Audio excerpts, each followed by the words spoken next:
Assalamualaikum warahmatullahi wabarakatuh. Perkenalkan, nama saya Putri Zairatul Mukaromah dari Tadris Matematika IAIN Kediri.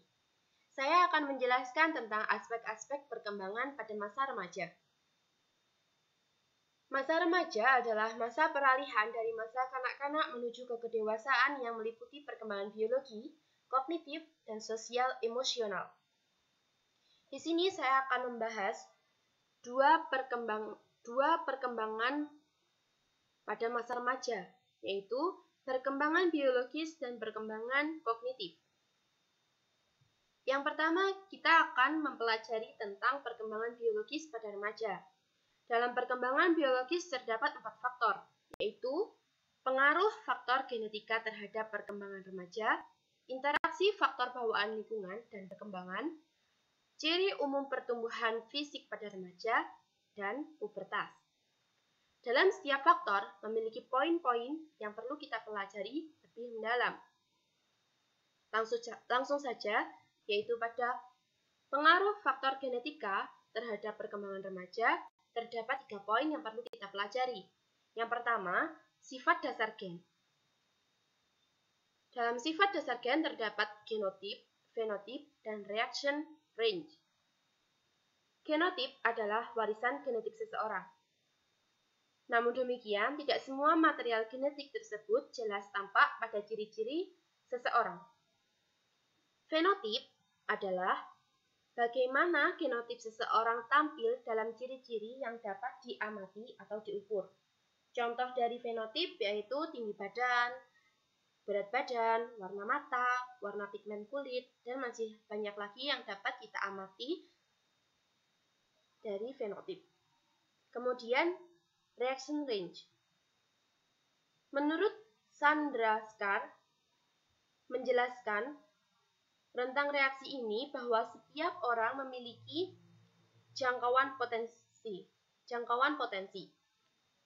Misalnya, apabila ada orang yang pendek, meski diberi makan apapun, sebaik apapun, orang akan terlihat pendek karena dia memiliki gen pendek, jadi tidak akan pernah tumbuh menjadi lebih tinggi daripada rata-rata tersebut. Kemudian, poin yang kedua yaitu metode genetika perilaku. Genetika perilaku adalah studi mengenai kadar dan hakikat dari landasan herediter suatu perilaku. Herediter adalah sifat bawaan yang diturunkan dari orang tua kepada anaknya. Para ahli genetika berasumsi bahwa perilaku ditentukan oleh interaksi antara faktor herediter dan lingkungan. Untuk mempelajari pengaruh faktor herediter pada perilaku, para ahli genetika perilaku sering memakai penelitian mengenai anak kembar dan anak adopsi. Dalam suatu penelitian mengenai anak kembar, kesamaan perilaku anak kembar identik diperbandingkan dengan kesamaan perilaku anak kembar fraternal, di mana kembar identik adalah satu zigot tumbuh dari satu sel telur yang dibuahi menjadi 2 replika yang identik, masing-masing menjadi satu anak. Sedangkan kembar fraternal adalah 2 zigot berkembang dari sel telur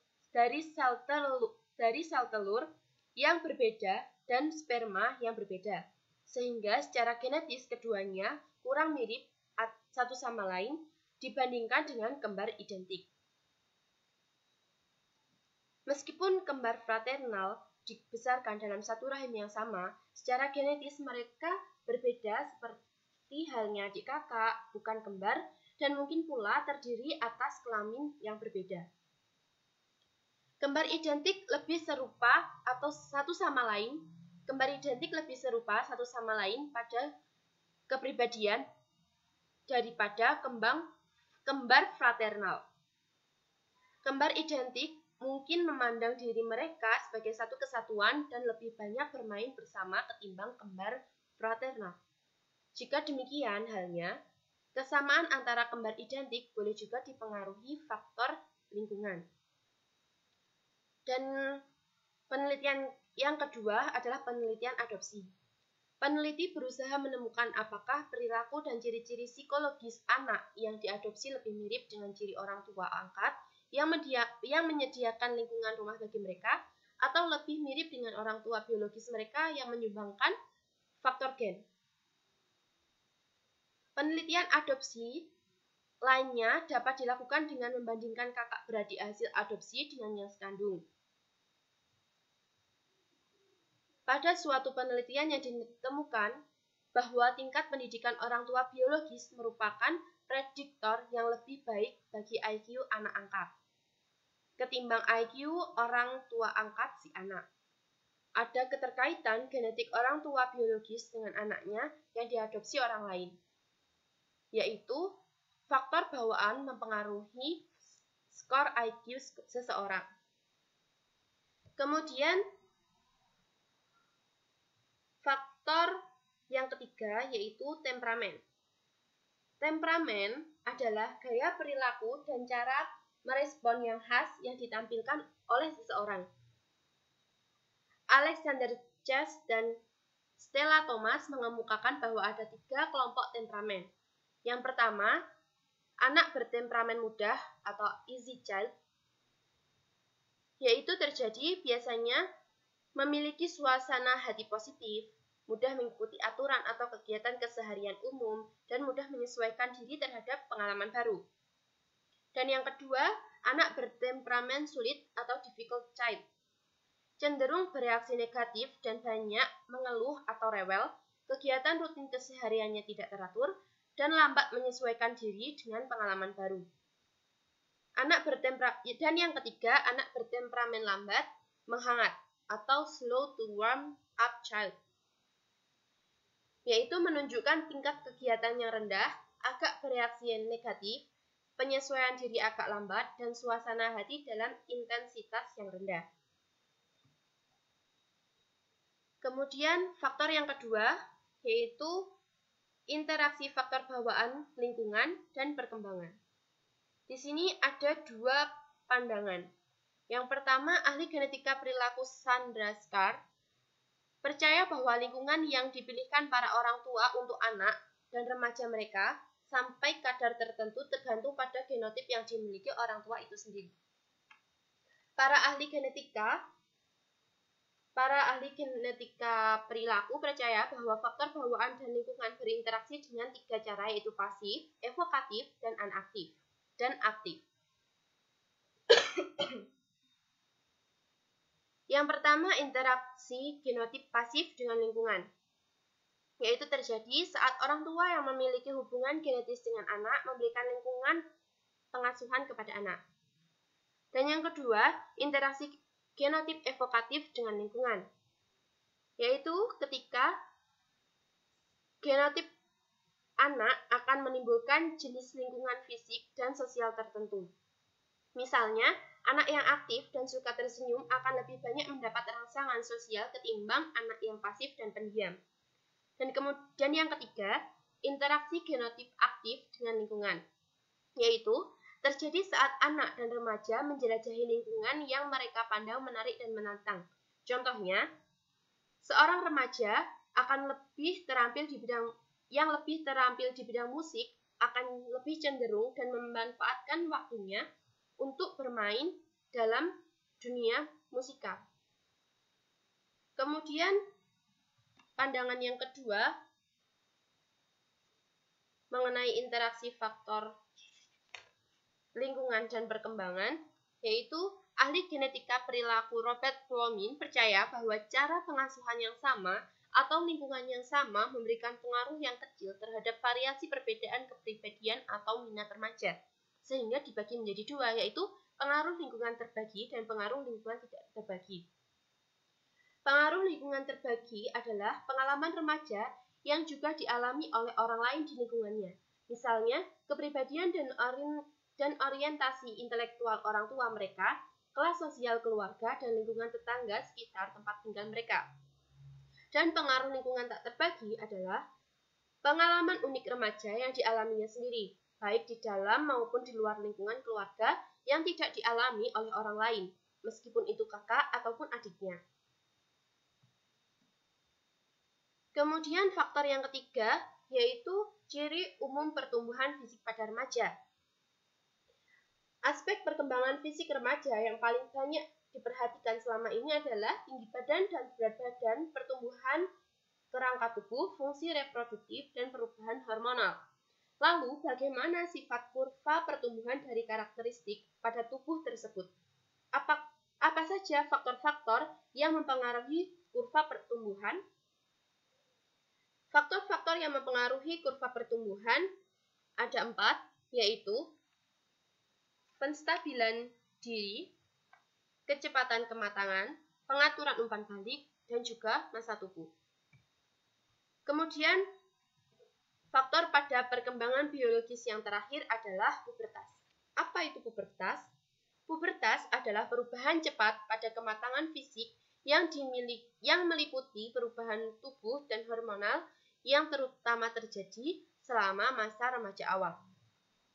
Faktor yang mempengaruhi terjadinya pubertas adalah faktor genetik, massa tubuh, dan faktor mutu makanan. Dalam pubertas terjadi perubahan fisik dan juga perubahan hormonal.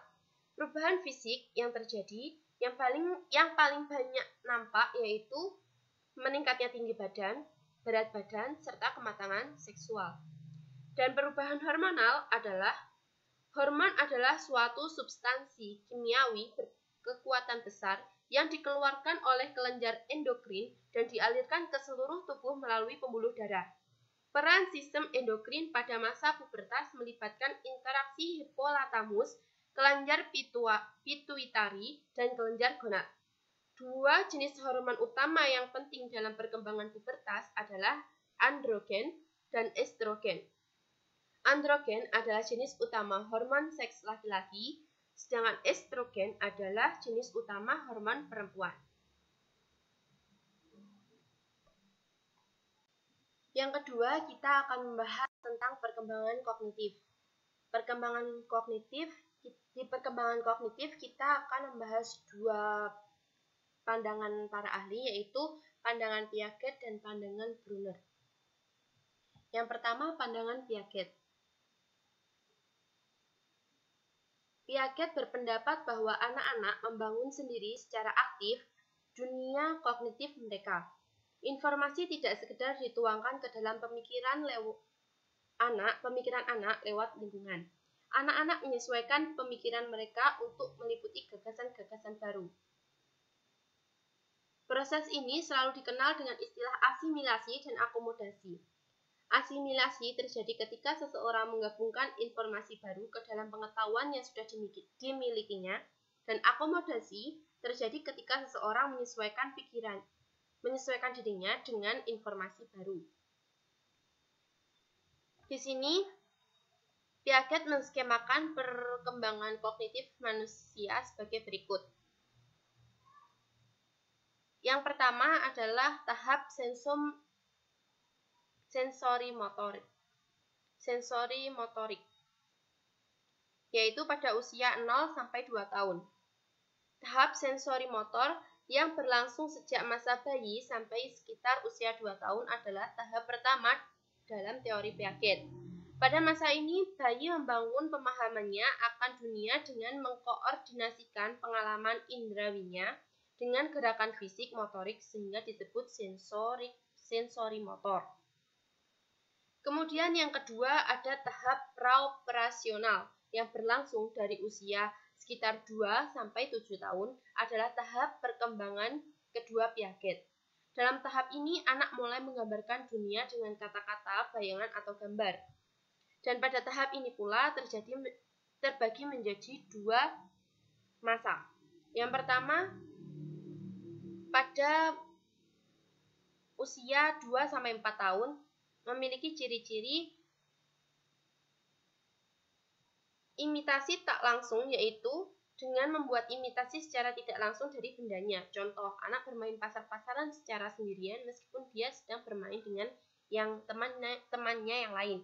Kemudian permainan simbolis dapat merupakan ungkapan dari si anak, menggambar, mengetahui benda-benda dasar geometris, gambaran mental masih kacau, bahasa ucapan, anak mulai menggunakan suara secara representasi benda atau kejadian. Kemudian ciri-ciri berpikir pada tahap praoperasional usia 4-7 tahun.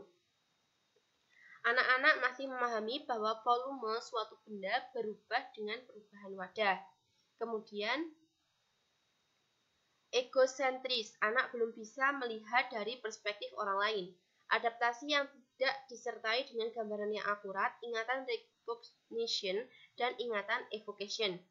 Klasifikasi figuratif, anak-anak mengklasifikasi sesuatu berdasarkan gambarnya.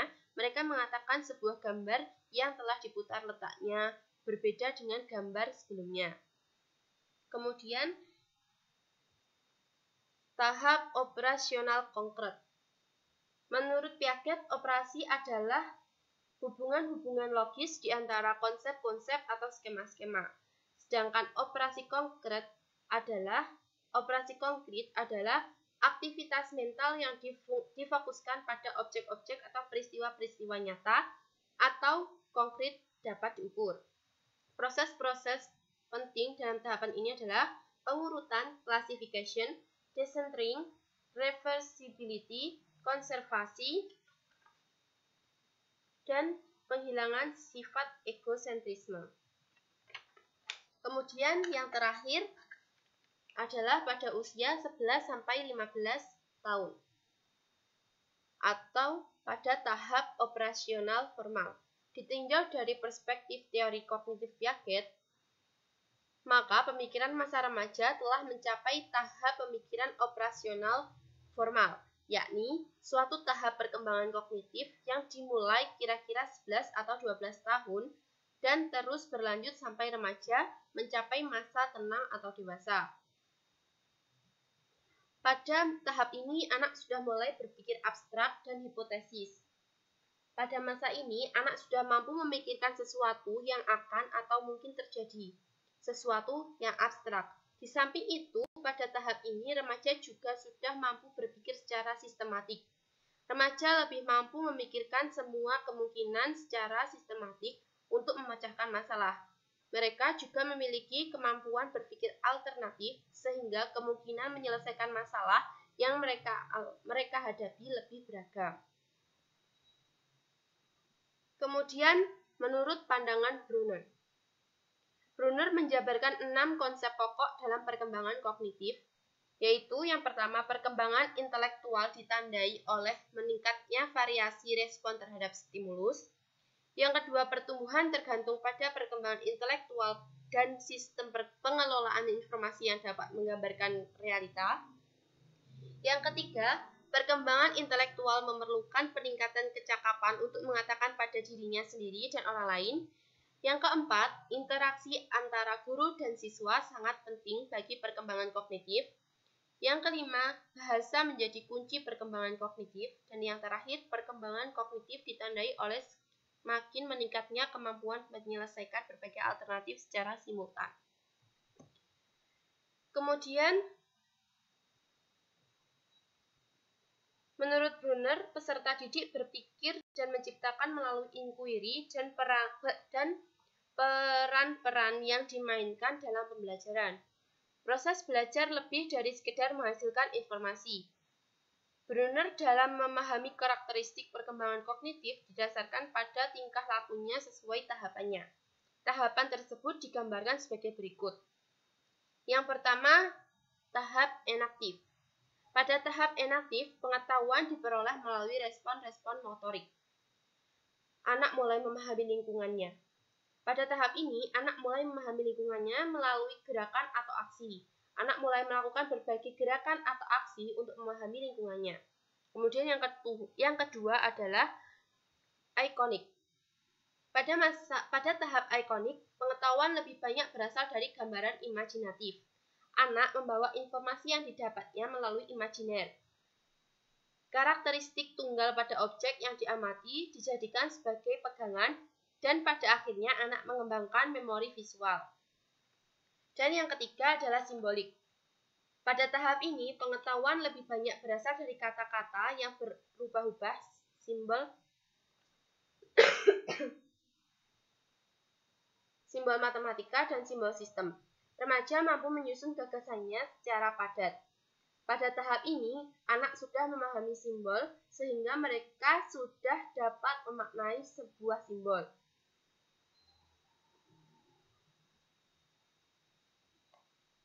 Brunner menyatakan anak-anak akan belajar dengan baik jika pembelajaran yang dilakukan bermakna dan relevan dengan kehidupan anak.